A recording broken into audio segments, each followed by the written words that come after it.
DC Comics have made a ton of mistakes over the past few years, and they continue to make more mistakes, but it appears they're going to right one wrong, and obviously they wouldn't be able to fix everything in a day. But I do think this change is a long time coming. It involves removing Mark Waid and Dan Mora from Shazam. Does that mean that Mark Waid and Dan Mora were terrible on Shazam? I do not believe so. In fact, I believe for a Shazam book, the sales are perfectly fine, and they are not being removed as punishment, but because Jim Lee and the rest of the brain trust behind DC Comics realize they made another terrible mistake, and they need Mark Waid and Dan Mora to drop Shazam, not an A-list character, and move over to some A-list characters, and hopefully right the ship as we continue on through 2024. I do believe this change involves Titans Beast World. It also involves the upcoming announcement of Scott Snyder's rebooted, relaunched, Ultimate Style universe. Is it All-Star Comics? Is it Earth One? What is it going to be? Not really sure. Now, I do want to give a tip of the cap to Comic Book Revolution and comicbook.com for being the only ones that have even covered that they're leaving the Shazam title at all. Starting with Shazam number 10, Josie Campbell and Manuela Lupacchino are going to be taking over as the new creative team. Campbell and Lupacchino are certainly the right creative team to take over for Mark Waid and Dan Mora. Campbell showed she can write in the world with the new champion of Shazam. Lupacchino also has great classic-looking art style. That is a perfect fit for Shazam. Both can bring a lot to the franchise and carry on where Mark Waid and Dan Mora are leaving off. And I do wholeheartedly and vehemently disagree with that assessment on Josie Campbell taking over for Mark Waid as the writer. I was reading Shazam and Batman Superman World's Finest, and they were some of the better books that DC Comics are putting out. But I'm no longer supporting Mark Waid as a writer, basically because he's an enormous douchebag. If you want more information on that, you're going to have to go and search through the YouTubes. I've made a few videos on it, but the old Mark Waid came back. But this is a significant change. But Josie Campbell, let's not kid ourselves, is an enormous downgrade as far as writing quality on the Shazam series. And her new champion of Shazam wasn't even a Shazam book. It was a Mary Marvel book or whatever. And it wasn't very good, and it didn't sell. So it's obvious that DC Comics do not put an enormous priority on Shazam being a good, well-selling title or even having a good creative involved with it and making Shazam fans happy. They have bigger fish to fry when it comes to this sort of stuff. The question is, what is next for Mark Waid and Dan Mora? It is way too out of nowhere for Waid and Mora to suddenly end their run after less than a year, given the suddenness of this creative runs. And it's possible they are moving on to something bigger, with DC launching a big event starting on Free Comic Book Day 2024. They could be the unannounced creative team for that book. That or Mark Waid and Dan Mora could launch a new Justice League comic book. They would certainly be a dream Justice League creative team. Winner, winner, chicken dinner to Kevin Lanes and Comic Book Revolution for basically knocking down both aspects of this creative change. Mark Waid and Dan Mora are going to be writing Justice League, which we haven't had a Justice League series since Justice League 50 from Josh Williamson, leading into Dark Crisis. The less said about that, the better, but we will get into that here in a minute. And I do believe the absence of the Justice League in the DC Comics universe has been ever-presently felt by DC Comics reader, and it will be associated, from what I'm told, with this Scott Snyder Ultimate DC Universe relaunch in 2024 that they are hyping up with the Free Comic Book Day issue. I do not believe Mark Waid and Dan Mora will be specifically writing that book. There might be a short story in it, but they are apparently going to be a part of that. Now, initially, I was told it was going to be smaller scale. It was going to be Scott Snyder, Jason Aaron, and Al Ewing, but obviously they're expanding the plans, and I don't blame DC Comics. We just saw what happened with Ultimate Spider-Man and how excited Marvel Comics fans are for that. DC Comics have something very similar coming down the pike, and why not throw more people on it and include the return of the Justice League along with that? Is this going to be a full-scale reboot of the DC Comics universe into this Ultimate Universe? That's not the way I understood it, but the more information that I get and the more I see Scott Snyder talking, I'm almost kind of coming away with that impression that maybe DC's Ultimate Style universe won't be like a shared, contained little universe that's a side pocket. Maybe it overtakes the entire line, which wouldn't be the worst idea in the history of the world. There's not a whole lot of things at DC Comics that are selling well outside of Batman, and that's kind of been the story for DC Comics for quite some time. And even some of the titles that had a little bit of staying power that were doing pretty well have also kind of nosedived lately. Have you seen the sales associated with Tom Taylor's Nightwing series, which had kind of found itself a nice place inside the top 30, top 20 kind of place?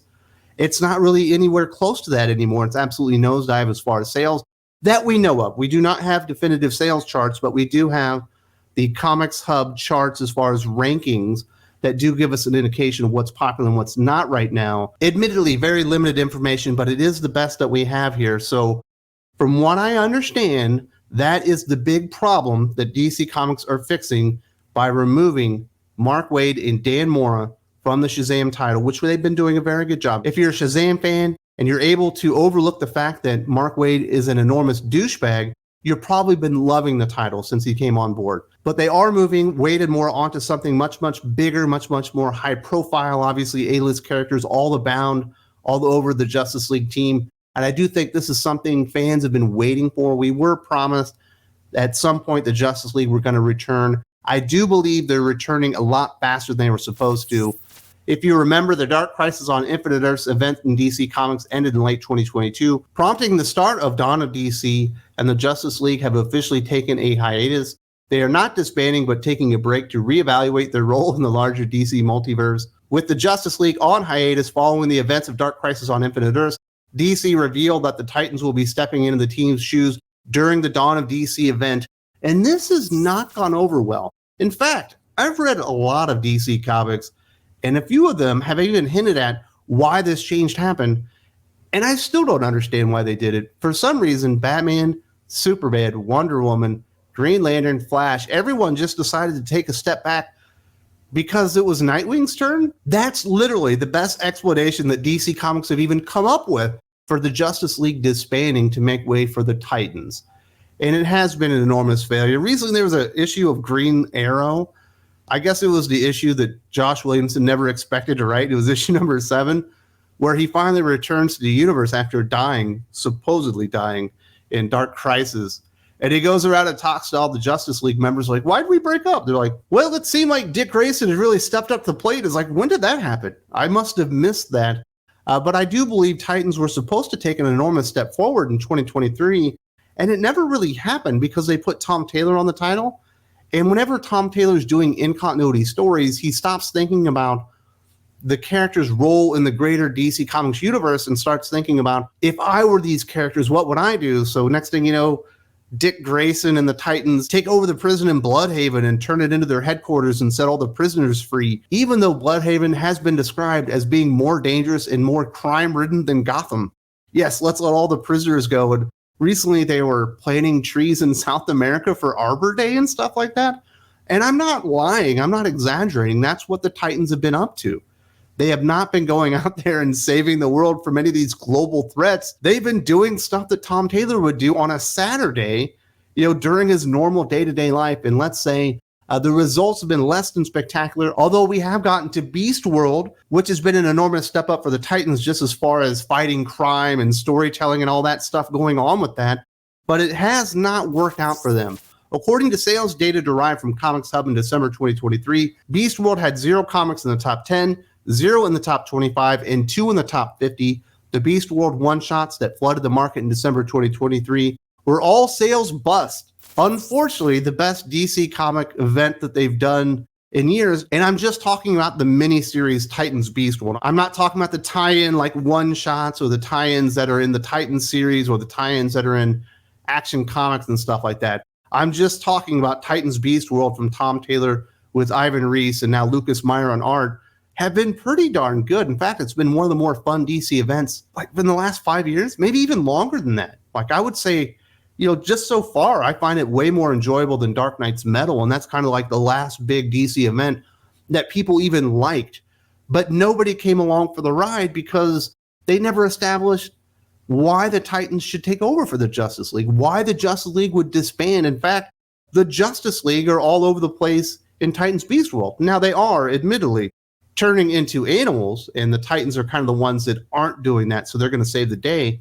And I totally get that part, but the Justice League are clearly there. I don't know why they disbanded. They never really fleshed that part out, and then they never really elevated the Titans by giving them something to do other than making social statements. Yes, let's remove a prison from a crime-ridden city. That's the way to fix crime in Bloodhaven and help the people. Yes, let's go plant some trees in South America. That's what superheroes should be doing rather than going out there and going toe-to-toe with world-threatening armies or villains and stuff like that. Things that are Justice League level events. The Titans never got that until Beast World, and at that point, I think the shine for Tom Taylor has completely been worn off. Like I said, the sales on Nightwing just aren't very good anymore. They haven't been good for Titans, even though it's the premier team book at DC Comics.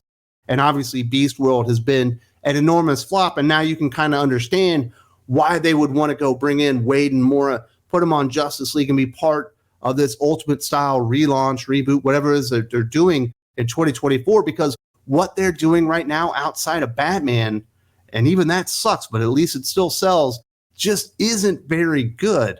There are a couple titles out there. Green Lantern's great. Superman's been pretty good. Action Comics was great until Philip Kennedy Johnson left. Green Arrow's been fine, but there's nothing that really gets you salivating, exciting, like what Marvel are doing with their Ultimate Spider-Man reboot, which basically lit the comic book world on fire, which I'm going to talk about here in a couple of days here on the channel, and just how successful that damn thing was. And it was an enormous success. It's not surprising to see DC Comics go, I want some of that success. Scott Snyder and Jason Aaron and Al Ewing are already doing this. Let's pull in more names and let's get a real big team on this and see if we can blow that up as well. We shall see what happens. Hopefully they have good plans in place. But the little bit of information that I do have, because I have gotten some details in the last week that I don't really want to talk about yet, don't sound promising, but we have to wait and see how it's executed. But some of the ideas being floated around don't sound great, at least to me. But I am admittedly thinking cynical on this one. Now, if you would like more comic book coverage and pop culture coverage, I do have a lot more content over on the Patreon, specifically in podcast form. I have a 2-hour podcast with my good friend Jim from Weird Science. We talk about all the new releases from Marvel and DC every single week. I've got the Geek Fix podcast with Aaron Sparrow. We do the first segment here on YouTube, but there's always another hour and 40 minutes or more. I do a 2-hour Q&A with Doc. We've got an unfiltered segment with Doc. We got comic book solicitations, comic guild read-throughs. We got exclusive reviews, all that kind of stuff on Patreon. And we've got 3 different tiers for support. If you would like to continue supporting Thinking Critical over on the Patreon as well, there's a lot more stuff out there for you to chew on. There's a link in the video description.